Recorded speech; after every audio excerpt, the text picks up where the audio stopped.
인공지능은 도구일까요? 동료일까요? 아니면 경쟁자일까요? 답을 찾기 전에 질문부터 바꿔보겠습니다. 생각의 알고리즘을 재설계하는 시간. AI 폭풍 온다. 당신의 인생을 바꾸는 2026년 생존을 위한 전략.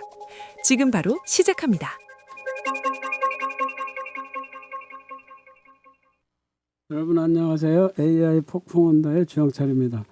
요즘 집 앞에 초등학교가 있는데요. 가끔씩 아이들이 태블릿 PC 하나씩 들고 등교가는 모습을 보거든요. 이제 낯설지는 않죠.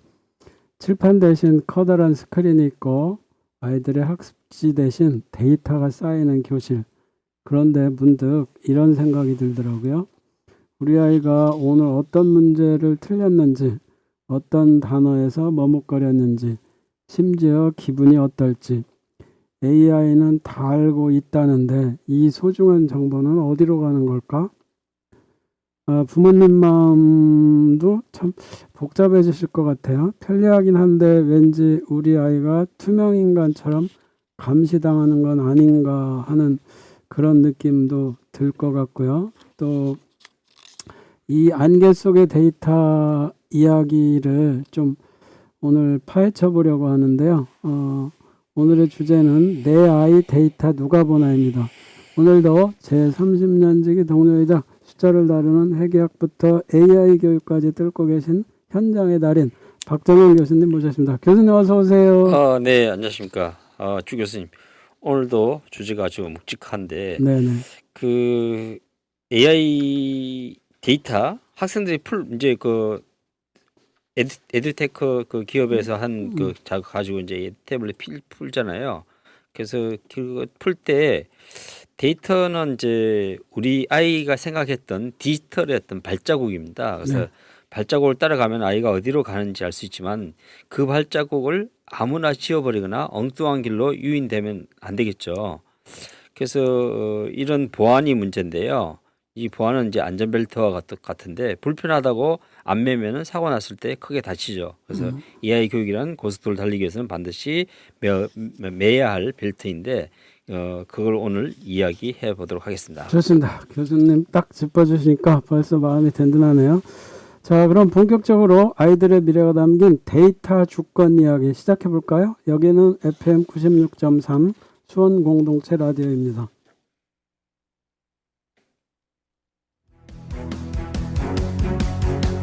인공지능은 도구일까요? 동료일까요? 아니면 경쟁자일까요? 답을 찾기 전에 질문부터 바꿔보겠습니다.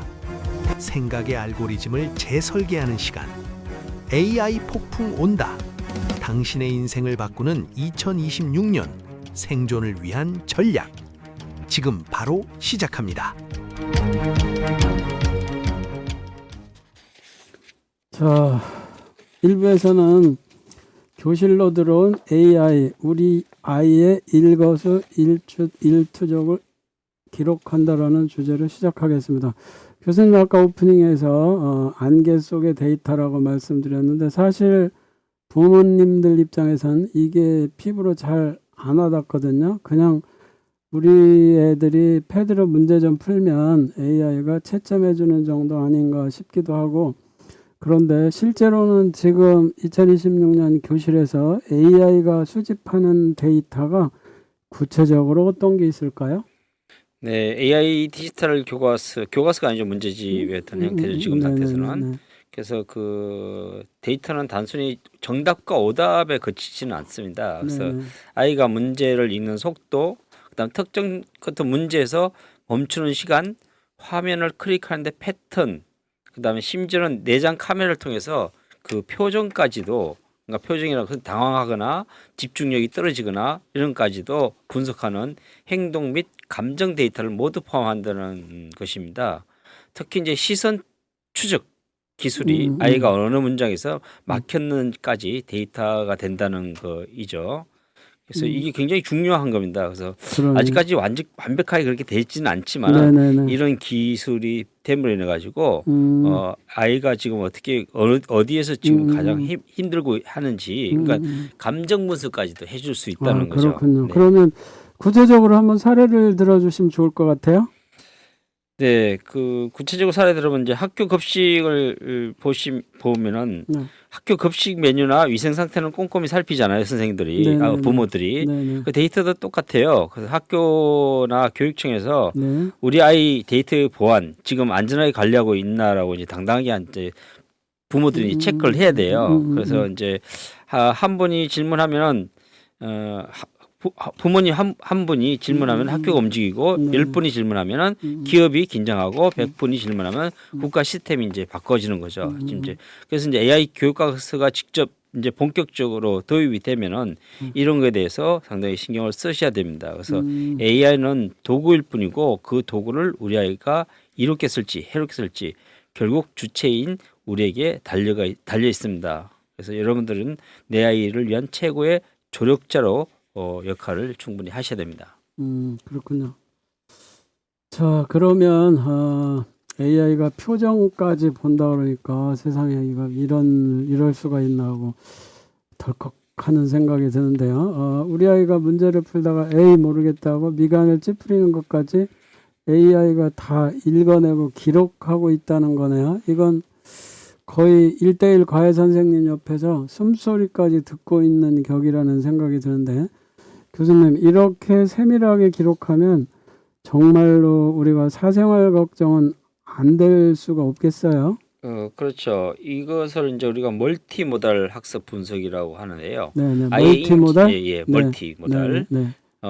아이의 인지적 상태뿐만 아니라 비인지적 요소까지 데이터 해가지고 개인 맞춤형 처방을 내리는 거죠. 네네. 그래서 그 과외 선생님은 수업 끝나고 가시면은 누구한테 물어볼 수도 없잖아요, 그죠? 그래서 그렇죠. 집을 나가시는 순간에 잊어버리는 건데 AI는 절대 잊어먹지 않습니다. 그래서 AI가 초등학교 때 수학을 싫어해서 다음 그 당시에 뭐 찌푸렸던 표정, 중학교 때 유독 영어 단어 시험에서 딴짓했던 기록 이런 디지털 문신처럼 이제 그 기록이 평생 따라다니는 게 이제 핵심인데요. 부모님들이 제일 걱정하는 게 이겁니다. 그래서 우리 애가 어릴 때 잠깐 공부 안 하고 혹시 방황한 기록이 나중에 대학 갈 때나 취직할 때 AI가 낙인을 찍어버리면 어떻게 하지 하는 두려움이죠. 그렇죠. 그래서 한 번의 실수가 삭제가 안 되는 연구한 그 어떤 기록이 남는다. 이게 안개 속의 데이터의 진짜 얼굴입니다. 그래서 기록이 남는 건 공부를 도와주기 위해서지만 그 기록이 나를 괴롭히는 도구가 되면 안 되잖아요. 그래서 우리가 이런 데이터가 안전하게 보관될 수 있는지 필요할 때 지울 수 있는지 그런 것들을 이제 학부모님들이 정확하게 잘 확인을 하셔야 됩니다. 그러면 이제 우리 학부모님들이 근본적으로 두려움이 있을 텐데 이것을 이제 하나씩 짚어주시면서 이야기로 풀어보죠. 자, 그러면은 근원적 두려움이 어떤 것들이 있을까요? 이제 그런 쪽 두려우면은 네. 현재 우리 교육부하고 에듀테크 교육과는 데이터 공유 체계에 대해서 이제 살펴보자면요. 학습 효과를 높이기 위해서 기업이 이제 데이터를 이제 계속 활용하잖아요. 그렇죠? 그래서 그 범위와 비식별화 처리가 잘 하고 있는지 그런 것들이 서로 이제 협의가 잘 돼야 되거든요. 그래서 요새 이제 데이터 문제들이 많이 대두가 되지 않습니까? 데이터 유출 현상이라든지 그런 것들이 이제 비식별화가 잘 돼야 되는데 비식별화가 안 됨으로 인해 가지고 내 아이가 완전히 이제 까발려지는 거죠. 그렇게 하면 안 되니까 그런 것들을 이제 부모님들이 그냥 이제 보는 게 아니라 이름표를 뗀 상태로 이제 거기 데이터가 잘 되어 있는지를 확인을 해야 됩니다. 그래서 학교 급식실에서 잔반을 조사한다고 이제 만약에 예를 들어 해보면은 누가 뭘 남겼는지 이름을 안 적었지만은 요즘 중학교 학생들이 시금치를 많이 남기네라는 통계는 내잖아요. 그렇죠. 그래서 기업도 이 학습의 기능을 애들이 어려워하네라는 통계만 가지는 게 이제 원칙입니다. 그래서 부모님들이 제일 싫어하는 게 이제 이거죠. 아이가 수학 문제를 좀 풀었다고 SNS에 갑자기 수학 1등급 문제를 광고가 뜨게 되면은 그게 이제 기업에서 그런 식으로 이제 활용을 하겠죠. 뭐 장사를 해야 되니까요. 사업을 해야 되니까. 그래서 2026년 현재 교육부와 우리 사회는 이걸 상업적 활용으로 보고 엄격하게 금지하는 규칙을 만들고 있습니다. 그래서 공부하러 도서관에 갔는데 계속 뭐 옆에서 뭘 사라든지 광고 전단지가 돌린다든지 그러면 이제 학습의 목표가 아니잖아요, 그렇죠? 그걸 그렇죠. 활용하는 거기 때문에. 그래서 그래서 이제, 예. 그 유혹에 좀 넘어갈 것 같아요. 불안해서.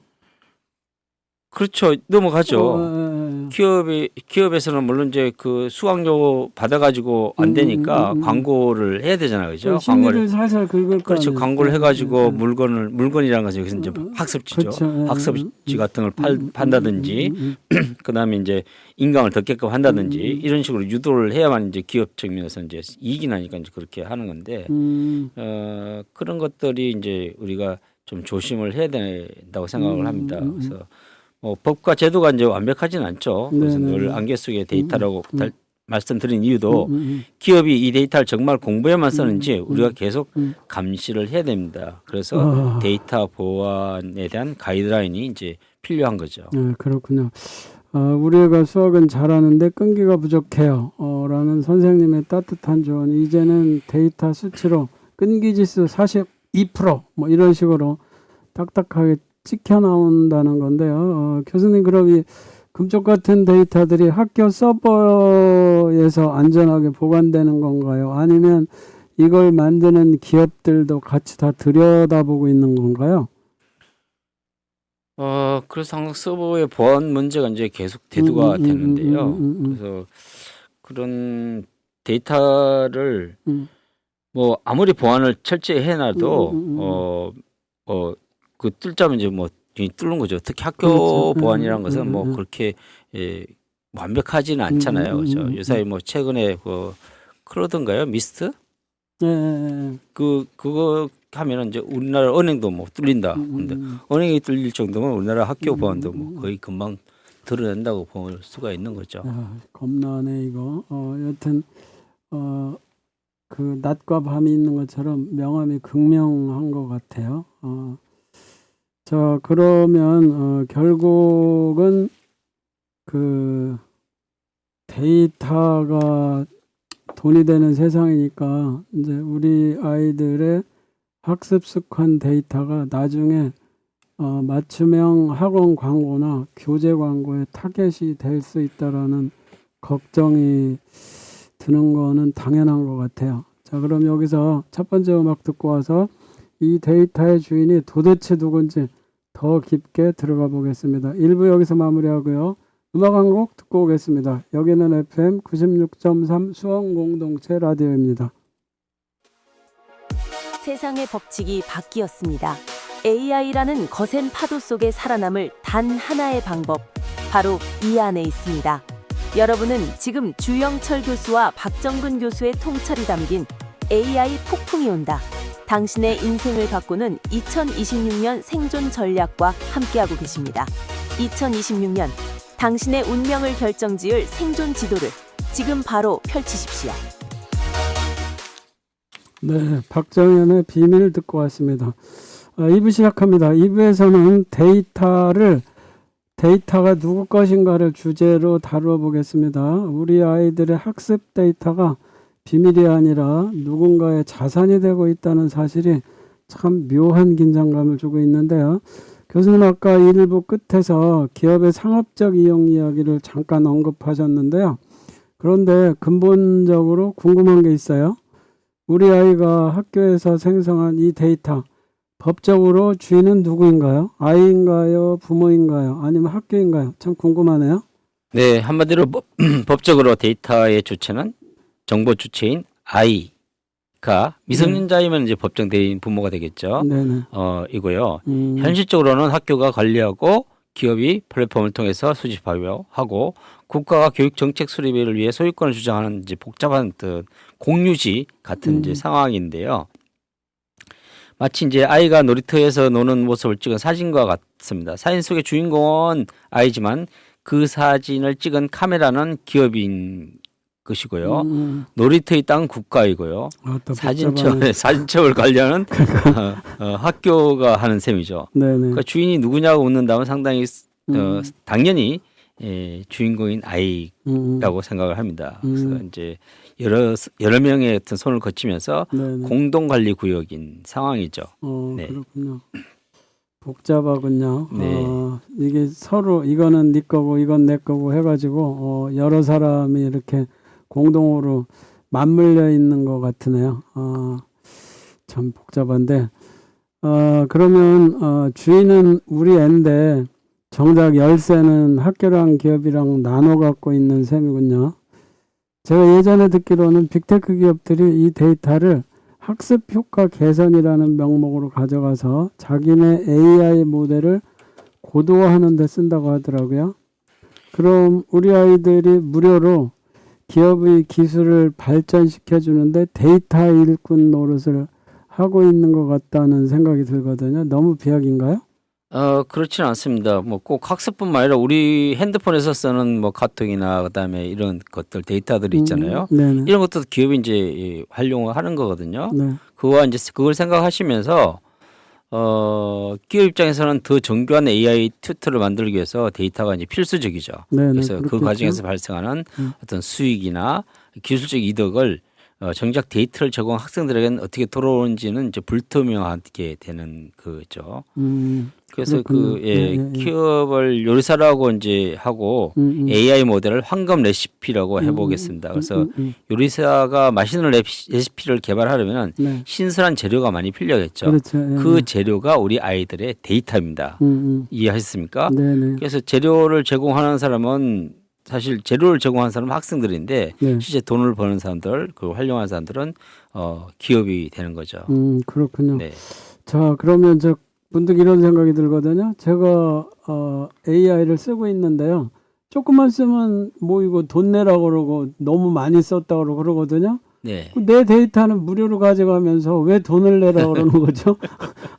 왜냐하면 제가 물어보는 건 그 사람들의 지금 데이터가 된다면서요. 그러면 자기네들은 모델을 정교하고 더 좋은 걸 만들어서 나한테 돈을 주고 판다는 건데 나는 데이터를 주고 그 사람들은 나한테 돈 받고 판다. 약간 모순인 것 같기도 하는데 뭐 잠깐 그런 생각을 해봤습니다. 자, 그러면 해외에서는 이미 교육 데이터 주권이라는 거에 대해서 기업의 강한 책임을 묻고 있다라는 추세도 있다 그래요. 이것에 대해서도 좀 언급해 주시죠. 네, 세계는 지금 기업에게 영수증을 청구하고 네네, 있습니다. 그래서 네네. 유럽이나 미국에서는 이미 이제 움직임이 있고요. 너희가 우리 애들 데이터로 기술을 발전시켰어. 그러니까 그 기술로 얻은 이익의 일부를 교육 복지에 내놓거나 보안을 위해 엄청난 책임을 져라고 네네. 강하게 압박을 하고 있습니다. 당연한 것 같아요. 네, 당연한 거죠. 예. 네, 이게 이제 더 강화되면 강화됐지 이제 약화되지는 않을 것 같습니다. 그렇군요. 자, 그러면 결국 우리가 모르는 사이에 우리 아이의 디지털 지문이 기업의 곳간을 채울 수 있다는 건데요. 그럼 교수님, 국가의 역할은 뭔가요? 정부가 나서서 기업들이 이 데이터 함부로 못 쓰게 해라, 뭐라고 딱 잘라 말해주는 것도 아닌 것 같고, 이거 되게 애매하네요. 국가가 데이터가 탐나서 방관하고 있는 건가? 뭐 그런 것도 아닌 것 같고, 이런 문제에 대해서 학부모들이 참 궁금해하실 것 같아요. 네, 국가는 이제 보면 국가 경쟁력을 위해서 에듀테크 산업도 육성해야 되고 국민의 개인 정보도 보호해야 되고 그 책임 사이에서 이제 줄타기를 하는 그런 상황인데요. 네네네. 그 2016년에 정부가 내놓은 교육 데이터 안심 구역이나 네. 공공 거버넌스 개념을 이제 그 도입을 해서 설명을 되는데요. 그래서 이렇게 보면은 2016년 내온 이제 해결책이 바로 이제 교육 데이터 안심 구역인데 이건 마치 이제 CCTV가 사방에 달린 특수 운동장과 같아요. 그 기업들이 우리 애들 공부 도와줄 기술 개발하고 싶어라고 하면 정부가 그래? 그러면 이 안심 운동장에 들어와서 데이터만 써봐. 대신 밖으로 한 발자국도 못 갖고 나가. 다 지켜볼 거야 하고 규칙을 정하는 거죠. 그래서 예전에는 무조건 안 돼. 하지 마. 야, 개인정보야 라고 문을 걸어놨다면 이제는 투명한 유리창을 만드는 겁니다. 그래서 기업이 데이터를 어떻게 쓰는지 혹시 딴짓을 안 했는지 나라가 꼼꼼히 검사하고 그 결과를 부모님들한테 투명하게 공개하는 시기죠. 그래서 그렇군요. 부모님들도 무작정 이제 네네. 내 개인정보라고 말할 게 아니라 음. 이걸 진짜 좋은 의도에서 활용을 한다는 차원에서 음. 오픈을 해야 된다고 생각을 합니다. 결국은 투명성이 핵심이군요. 누가 어떻게 쓰는지 우리가 실시간으로 감시할 수 있어야 안심이 될 것 같은데 잠시 숨 좀 돌려야 되겠어요. 한영애의 목소리로 들어봅니다. 거기 누구 없어? 라고 묻는 가사가 오늘따라 우리 데이터를 지켜줄 파수꾼을 찾는 소리처럼 들리네요. 2부 여기서 마무리하고 음악 한 곡 듣고 오겠습니다. 여기는 FM 96.3 수원공동체 라디오입니다. 세상의 법칙이 바뀌었습니다. AI라는 거센 파도 속에 살아남을 단 하나의 방법, 바로 이 안에 있습니다. 여러분은 지금 주영철 교수와 박정근 교수의 통찰이 담긴 AI 폭풍이 온다.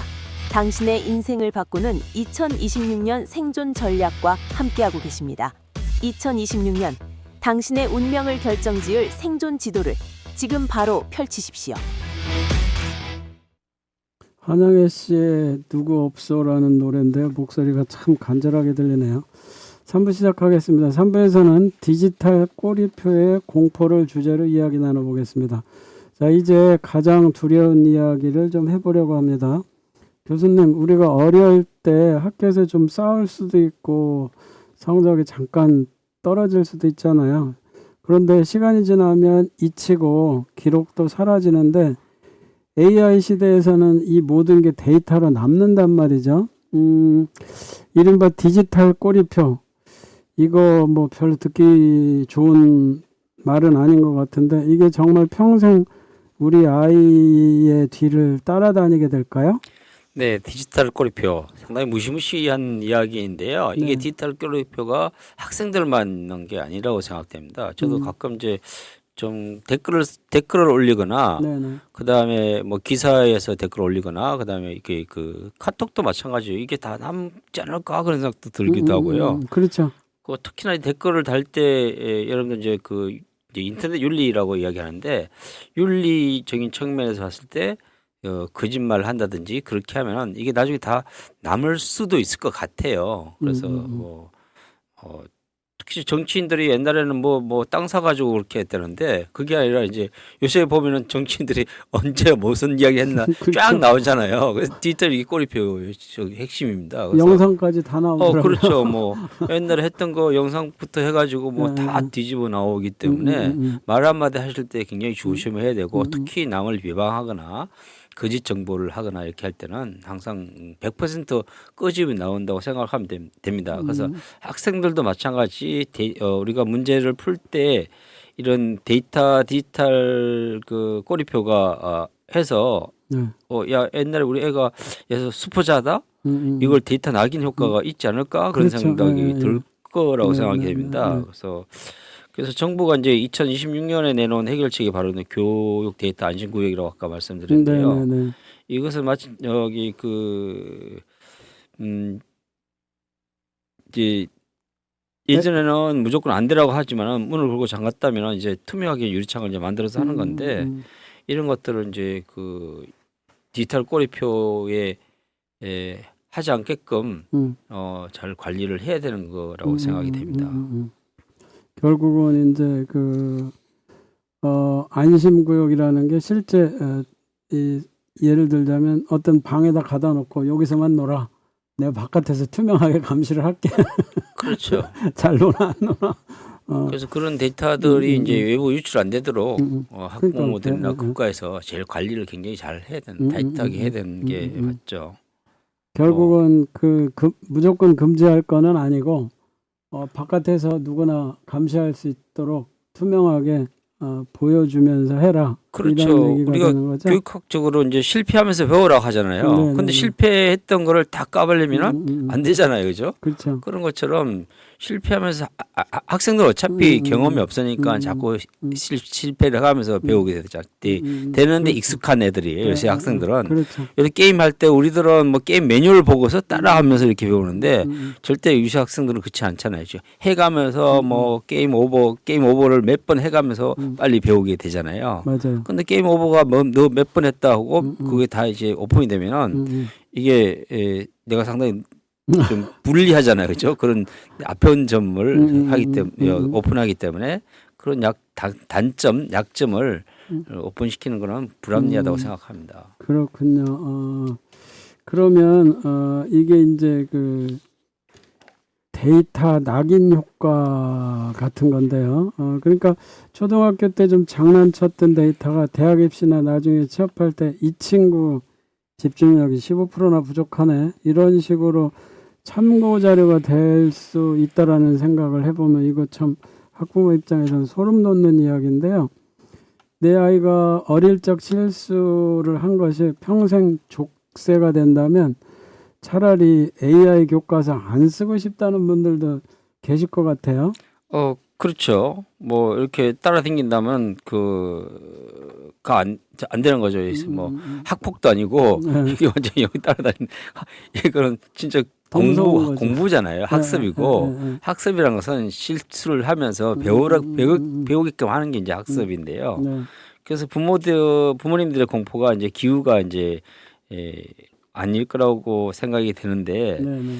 예를 들어서 데이터 유효 기간 설정이나 일정 기간이 지나면 데이터를 파기하거나 네. 익명화, 그러니까 이름이나 뭐 주민번호 이런 걸 지우는 거죠. 그래서 세탁 시스템이 필요하게 되는 그런 현상이라고 생각됩니다. 그래서 중학교 올라갈 때 초등학교 때 뭐 자잘한 실수들이 자동적으로 지워버리는 네. 디지털 세탁기를 돌려야 되는데요. 그래서 3년이 지나거나 5년이 지나거나 이건 너무 옛날 정보라서 지금 아이와는 상관없어라고 해서 이제 지워야 되는데 그런 것들이 이제 학습을 못하는 학습 부진하거나 아니면 문제가 이제 있거나 이런 학생들은 그걸 통해 가지고 어떤 학습 설계를 해주거나 이렇게 할 때는 굉장히 좋아요. 그렇죠. 근데 이제 예. 그렇지 않고서는 이 데이터를 갖다가 오픈하는 거는 상당히 위험한 일이죠.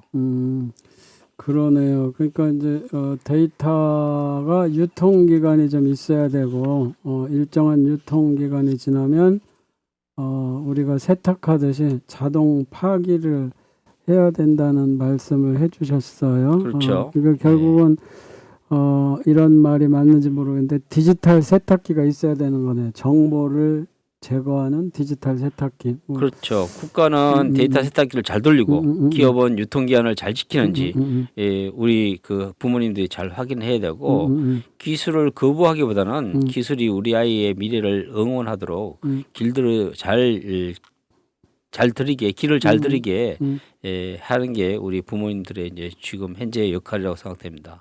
그렇군요. 그럼 결국은 이게 세탁기를 돌리려 그러면 정부가 돌려야 되는지 아니면 정부는 기준만 만들고 기업이 이 세탁기를 돌려야 되는지 이제 그런 문제도 있을 것 같아요. 또 누가 돌렸는지도 또 확인하는 시스템도 있어야 될 것 같은데 이런 것들이 지금 준비를 하고 있는지 아니면은 어떤지 그것도 조금 궁금하긴 합니다. 그렇죠. 네. 네. 이거 어떻게 될 것 같아요? 이게 법적으로 이게 제도화가 될까요? 아니면은 사고가 생긴 다음에 또 뭐 이거 법을 만들어야 되겠다 갖고 부랴부랴 만들까요? 보통 이제 그게 이제 서로 뭐 비슷하게 간다고 본다고 하면 되겠죠. 이제 그게 너무 네.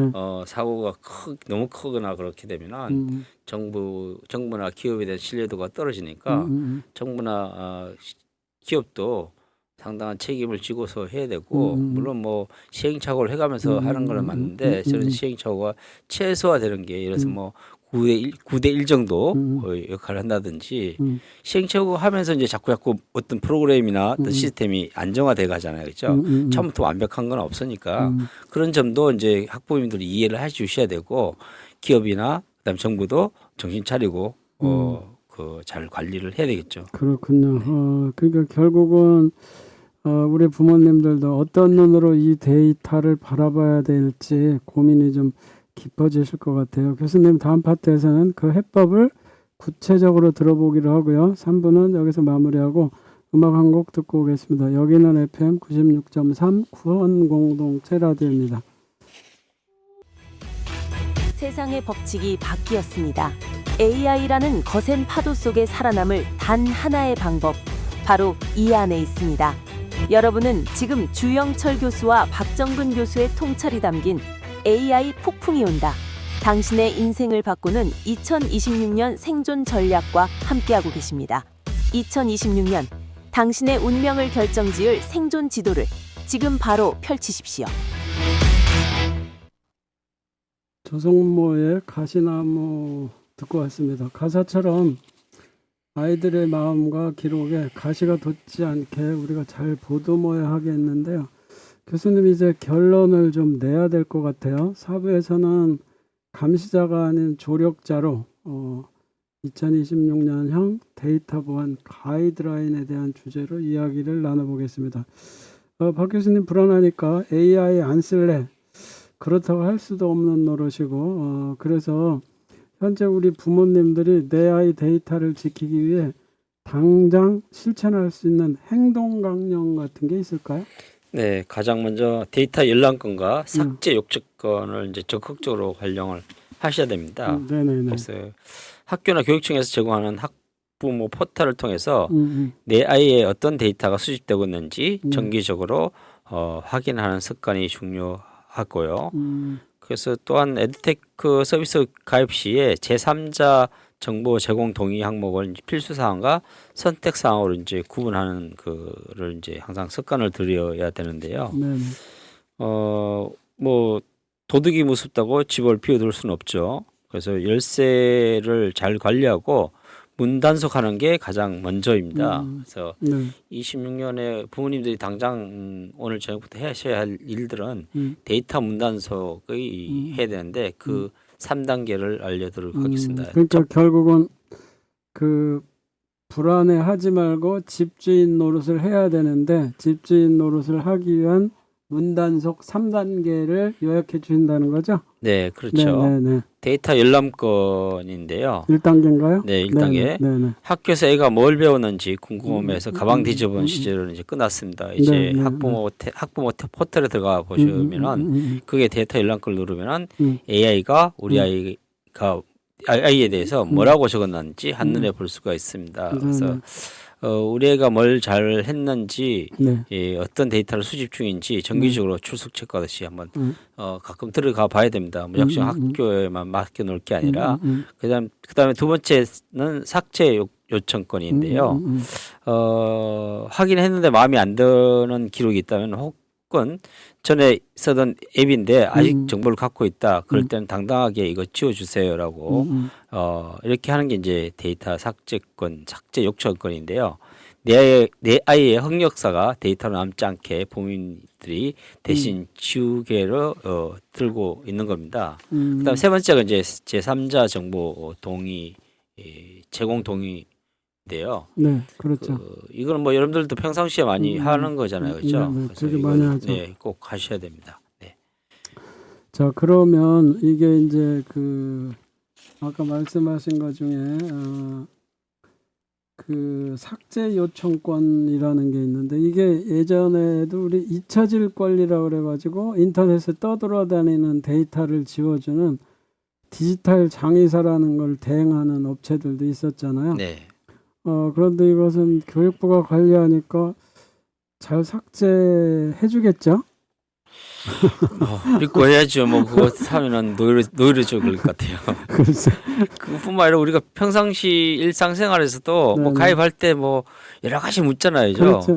그렇다고 가입 안 할 수도 없고 하고 나서도 찜찜해요. 이게 비밀번호 이런 것들이 다 어떻게 돼갈지. 그러니까 그런 로고 파일이 어떻게 남아서 활용될 건지도 상당히 이제 신경 쓰이는 일인데 그렇다고 안 할 수가 그렇죠. 없는 일이죠. 동의했다 그래서 뭐 그냥 뭐 무작정 또 갖다가 뿌리는 데이터를 뿌리는 것도 있잖아요. 가끔 뭐 그렇죠. 이상한 데서 뭐 문자 같은 거 오잖아요. 그죠? 이거 분명히 이야기하면은 너 동의했지 않냐 이렇게 나올 건데 음. 그렇다고 뭐 안 할 수도 없고 상당히 머리 아픕니다. 그러게요. 여하튼 뭐 그렇다고 귀찮다고 그냥 전체 동의를 한 번에 누르는 건 좀 위험할 것 같아요. 그렇죠. 네, 그러니까 이게 이제 태블릿이나 뭐 이런 데서 하는 학생들의 행동이 기록된다는 거하고 또 그것이 위축될까 봐 걱정도 되긴 하네요. 자, 그러면 일단은 교수님께서 아이들한테도 디지털 시민의식을 가르쳐야 한다는 점을 좀 짚어주세요. 네. 그 아이들도 이제 디지털 시민의식이 있어야 되는데요. 네. 이 시민의식이란 건 윤리의식 이런 네. 것들도 있어야 네. 되는데 네. 감시받는다는 공포보다는 자신의 디지털 발자국이 아이들의 자산이나 책임이라는 것을 이제 상당히 중요한 걸 인지를 해야 됩니다. 그래서 아이들이 누가 나를 지켜보느냐 하는 게 무서워하는 게 두서는 안 되는 거죠. 내가 만든 모든 기록이 너의 모든 재산이야라고 생각을 해야 되는 거죠. 그래서 내가 했던 디지털 기록을 가지고 이걸 어떻게 활용할까를 생각을 하시면은 적극적으로 이제 데이터 제공하면서 그런 것들을 활용을 해야지 그걸 방어적인 측면에서만 하는 것은 바람직하지 않다고 생각되거든요. 자, 좋습니다. 그러면 이것을 한 4개로 잘라가지고 이렇게 좀 짧게 이해하기 쉽게 구분을 해서 말씀을 좀 해주시면 좋을 것 같아요. 네, 저는 이제 아이들에게 이렇게 말해줍니다. 내가 태블릿에서 하는 활동을 내 마당에 심는 꽃이나 나무 같은 거야. 대충 잡초를 심으면 나중에 내 정원이 엉망이 되겠지만 정성껏 가꾸면 누구보다 멋진 너만의 정원의 어떤 자산이 된다고 이렇게 합니다. 그래서 디지털 정원을 가꾸자. 그렇죠. 네네. 그래서 일기장을 누군가 볼 수 있다고 생각하면 글씨도 더 예쁘게 쓰고 내용도 정성껏 쓰게 되잖아요. 그래서 마찬가지로 데이터가 남는다는 걸 알면 아이들도 더 책임감 있게 디지털 세상을 대하게 될 거라고 예상이 됩니다. 그래서 아이들에게 이제 가르쳐야 하는데요. 내가 실수로 심은 잡초가 있다면은 잡초라는 게 여기 잘못된 데이터죠.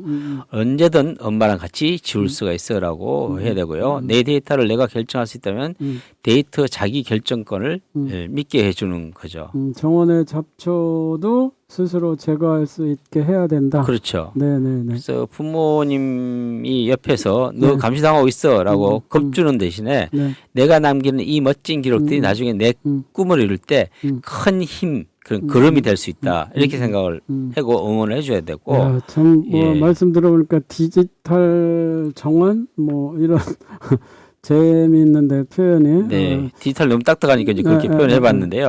그래서 아이들이 위축되는 게 아니라 그러면은 자기 데이터를 소중히 다루는 디지털 리더로 이제 자라게 될 겁니다. 그게 이제 AI의 강국이 어떤 기본이지 않을까 생각이 됩니다. 그렇군요. 자, 그러면은 AI라는 폭풍 속에서 우리 아이들을 지키는 거는 기술적 보안 어떤 이런 프로그램보다 부모와 아이 사이의 신뢰와 대화라는 생각이 드는데요. 오늘 데이터 보안의 혈자리를 아주 제대로 짚어주신 것 같아요. 자, 그러면 마지막으로 기술을 두려워하는 것보다 질문하는 부모가 되고자 격려를 좀 해주세요.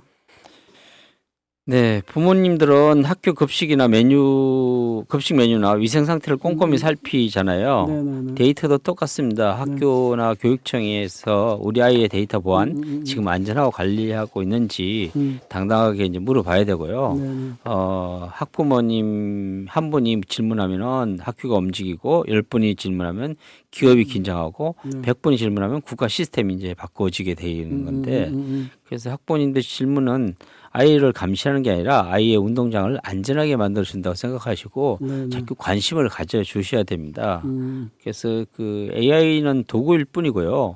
그 도구를 우리 아이들에게 이롭게 쓸지 해롭게 쓸지는 결국 주체인 우리 아이에게 달려 있습니다. 그래서 기술을 너무 어렵거나 무섭게만 보지 마시고 내 아이들을 위한 최고의 조력자가 되도록 스스로 이제 그렇게 체화를 해 나가시길 바라겠습니다.